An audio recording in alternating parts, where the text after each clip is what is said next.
अस्सलाम वालेकुम क्लास। मैं आपका फिजिक्स इंस्ट्रक्टर मोहम्मद यूनस। आज हमारा टॉपिक है equations of motion under gravity. Class हम लोगों ने इक्वेशंस ऑफ मोशन को क्लास में डिस्कस किया था। हमारे पास तीन टाइप्स होती हैं इक्वेशंस ऑफ मोशन की, और वो कौन सी होती हैं उसको जरा हम देखते हैं। फर्स्ट इक्वेशन ऑफ मोशन थी Vf is equal to Vi plus AT। Second equation of motion थी F is equal to VIT plus half AT का स्क्वायर। और थर्ड इक्वेशन ऑफ मोशन थी 2AS VF का स्क्वायर इनटू VI का square. ये equations of motion उस time हमारे पास होते हैं जब हम बॉडी की लीनियर मोशन की बात करते हैं। जब बॉडी स्ट्रेट लाइन पाथ पर होती है, जब बॉडी रेक्टिलिनियर मोशन पर होती है, तो उस टाइम जो इक्वेशंस ऑफ मोशन हम पढ़ते हैं क्लास, उन्हें हम कहते हैं these are known as Vf is equal to Vi plus AT, S is equal to VIT plus half AT का square, and 2AS is equal to VF का स्क्वायर माइनस VI का स्क्वायर। आज हमने क्या करना है? आज हमने इन्हीं इक्वेशंस ऑफ मोशन को अंडर ग्रेविटी पढ़ना है। अब ग्रेविटी क्या है? ग्रेविटी क्लास हमेशा याद रखिएगा, ग्रेविटी फोर्स है, और ये फोर्स ऑफ अट्रैक्शन है, और ये हमेशा दो ऑब्जेक्ट्स के दरमियान एग्जिस्ट करती है जिनका मैस होता है। अगर हमारे पास फॉर एग्जांपल जैसे अर्थ है, अब अर्थ मुझे अट्रैक्ट कर रही है, मैं भी अर्थ को अट्रैक्ट कर रहा हूं, लेकिन अर्थ की ग्रेविटेशनल फोर्स मुझसे ज्यादा है, इसीलिए अर्थ हमेशा चीजों को अपने सेंटर की तरफ क्या करती है? अट्रैक्ट करती है। अब ग्रेविटी की वजह से, क्योंकि ग्रेविटी फोर्स है, और उस फोर्स की वजह से जो बॉडी में एक्सेलरेशन पैदा होता है उसको क्लास हम क्या कहते हैं? जरा ग्रेविटेशनल एक्सेलरेशन। कैसे? जैसे मैंने कहा when an object is in free fall, जब कोई ऑब्जेक्ट किसी फ्री फॉल के अंदर होता है और उसका जो एक्सेलरेशन होता है वो एक्सेलरेशन कहलाता है ड्यू टू ग्रेविटी। यहां पर एक कांसेप्ट है फ्री फॉल का। फ्री फॉलिंग बॉडीज कौन सी होती है क्लास? फ्री फॉलिंग बॉडीज ऐसी बॉडीज होती हैं जो under the influence of the gravity, जब हमारी किसी बॉडी है, कोई भी बॉडी है, उसमें अगर सिर्फ एक ही फोर्स एक्ट कर रही हो और वो ग्रेविटी की फोर्स एक्ट कर रही हो, तो हम कहते हैं कि that type of motion is known as the free fall motion. जैसे मेरे पास ये बोर्ड मार्कर है, और अगर मैं इसको छोड़ता हूं तो ये नीचे ड्रॉप होता है, तो अब इस टाइम सिर्फ इसके ऊपर एक ही फोर्स एक्ट करे, and that force is known as force of gravity. तो ऐसी मोशन को क्लास हम क्या कहते हैं? जरा फ्री फॉल मोशन कहते हैं। क्या कहते हैं क्लास इसे? That is known as the free fall motion. और फ्री फॉल मोशन में कोई दूसरी फोर्स एक्ट नहीं करती, no other force acting on them, सिर्फ एक ही फोर्स एक्ट करती है, और उसको क्या कहते हैं? भला force of gravity. Class again मैं रिपीट कर देता हूं, हम लोगों ने इक्वेशंस ऑफ मोशन को डिस्कस किया, और इक्वेशंस ऑफ मोशन वैलिड होती हैं जब बॉडी मूव करती है लीनियर मोशन के साथ, अंडरस्टैंड, और उस बॉडी का एक्सेलरेशन भी क्या हो? कांस्टेंट हो। अब इन इक्वेशंस ऑफ मोशन को जब हम ग्रेविटी में पढ़ते हैं तो क्या होता है? क्योंकि हमारा जो एक्सेलरेशन होता है वो बिकम्स क्या बन जाता है? हमारा ग्रेविटेशनल एक्सेलरेशन। मीन दैट कि ए किससे रिप्लेस हो जाएगा? जी से रिप्लेस हो जाएगा। तो फिर इक्वेशन ऑफ मोशन किस तरह बनेगी? अब जरा वो देखते हैं। Class Vi is equal to Vi plus AT है, तो ये इक्वेशन ऑफ मोशन बन जाएगी Vf is equal to Vi plus A जगह क्या आएगा? Gt। क्लास G क्या होता है? G होता है ग्रेविटेशनल कांस्टेंट या ग्रेविटेशनल एक्सेलरेशन, और हमेशा याद रखिएगा G की जो वैल्यू होती है वो होती है 9.8 मीटर पर सेकेंड स्क्वायर। तो जब ग्रेविटी होगी तो वर्टिकल मोशन होगी, और वर्टिकल मोशन में आपकी इक्वेशंस ऑफ मोशन में जो लीनियर एक्सेलरेशन होता है वो रिप्लेस हो जाएगा किससे? भला ग्रेविटेशनल एक्सेलरेशन से। तो आपका A रिप्लेस हो जाएगा G से। अब S है, क्योंकि जब आप बात करते हैं ना वर्टिकल मोशन की, तो वर्टिकल मोशन में हमेशा याद रखिएगा हाइट की बात की जाती है, हाइट। तो आपका जो S होगा वो किससे रिप्लेस हो जाएगा? X से रिप्लेस हो जाएगा, and that is known as the basically height of the object. तो S की जगह आपके डिस्प्लेसमेंट नहीं है, अब कौन सी जगह? That is known as the height. तो S की जगह क्या आएगा? H, और ये क्या आएगा? VIT प्लस 1/2 वैसे का वैसे। A की जगह क्या आएगा? GT का square. This is basically the linear equation under the horizontal motion. और ये कौन सी मोशन है? उसके बाद है क्लास हमारे पास थर्ड इक्वेशन ऑफ मोशन, जब इसको रिप्लेस करेंगे तो 2 वैसे का वैसे, a की जगह पे आएगा g और s की जगह पे आएगा h, v f का स्क्वायर और माइनस v आएगा स्क्वायर। तो these are the basically the equations of motion under gravity।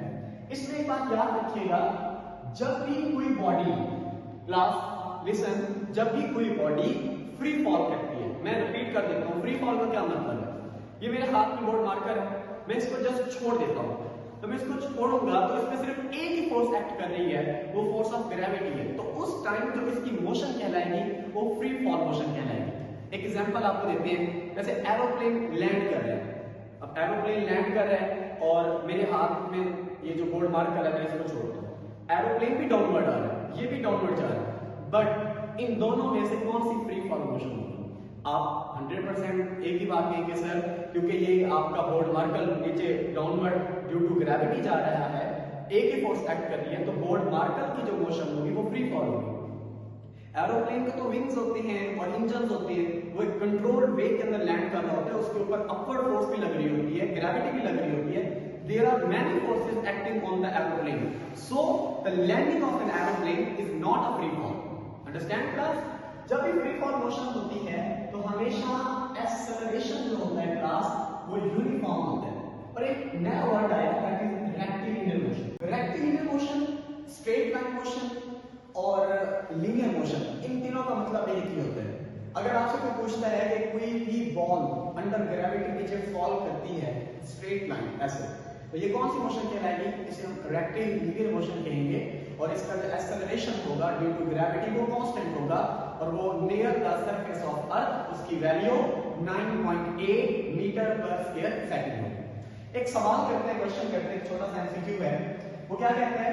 The distance covered by the freely falling body in 2 seconds is, वो कहते हैं एक बॉडी है और हम उसको छोड़ देते हैं, 2 सेकंड के बाद उसने कितना डिस्टेंस तय किया, अब डिस्टेंस फाइंड करें।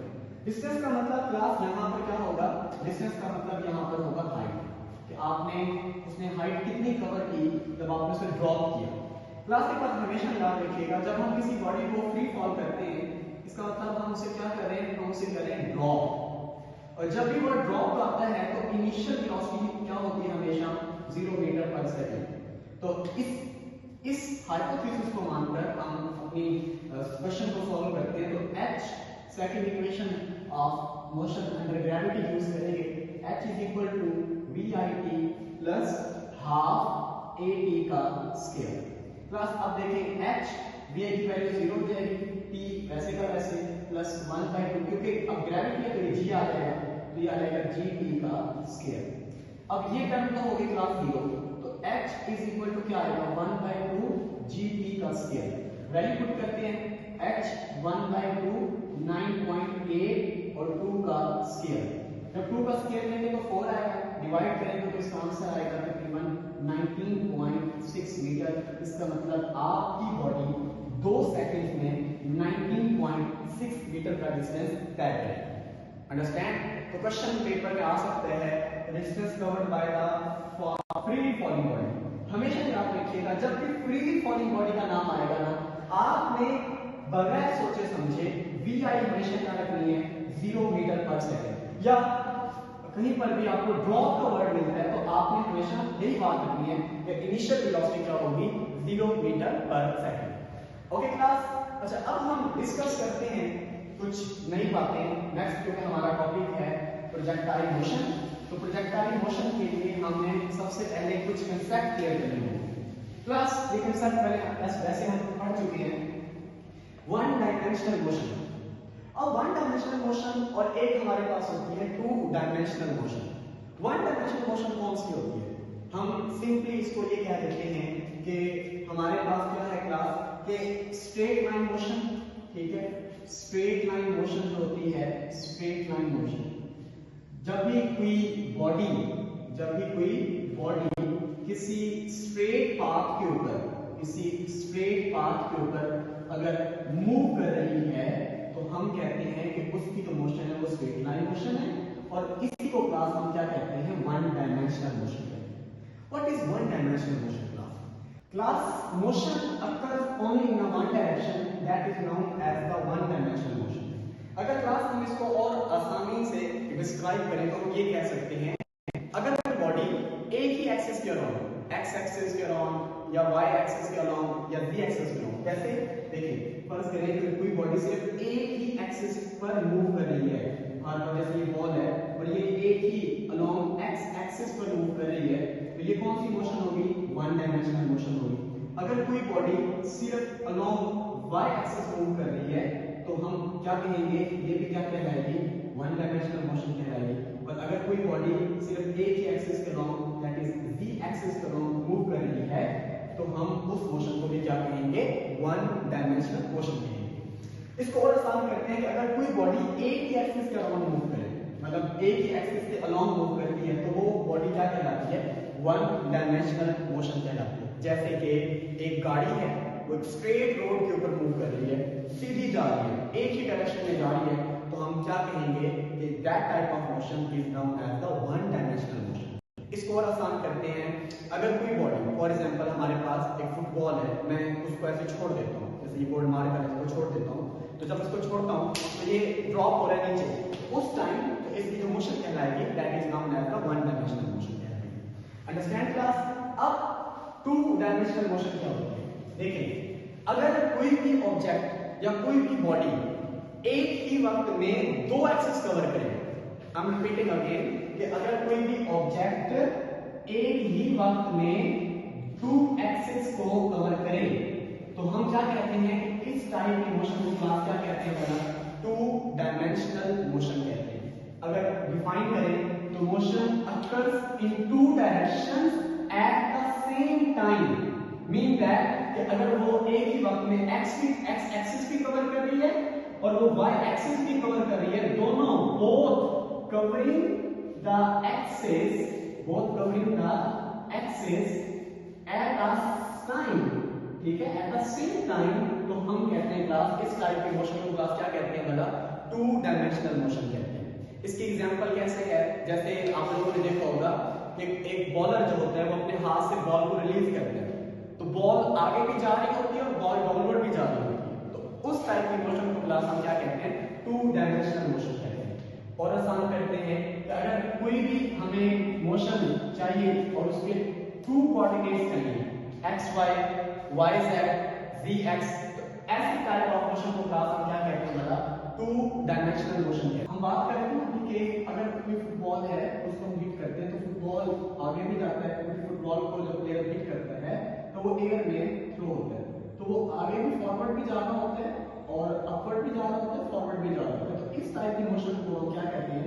प्रोजेक्टाइल मोशन कहते हैं, जिस पर सिर्फ एक ही फोर्स एक्ट करे वो फोर्स ऑफ ग्रेविटी। प्लस जो पाथ कोई भी प्रोजेक्टाइल फॉलो करता है, अब यहाँ एक बड़ी इंपॉर्टेंट बात है कि जो बॉडी प्रोजेक्टाइल मोशन परफॉर्म करती है उसको क्या कहते हैं? प्रोजेक्टाइल। जैसे हमारे पास फुटबॉल है, ये प्रोजेक्टाइल है।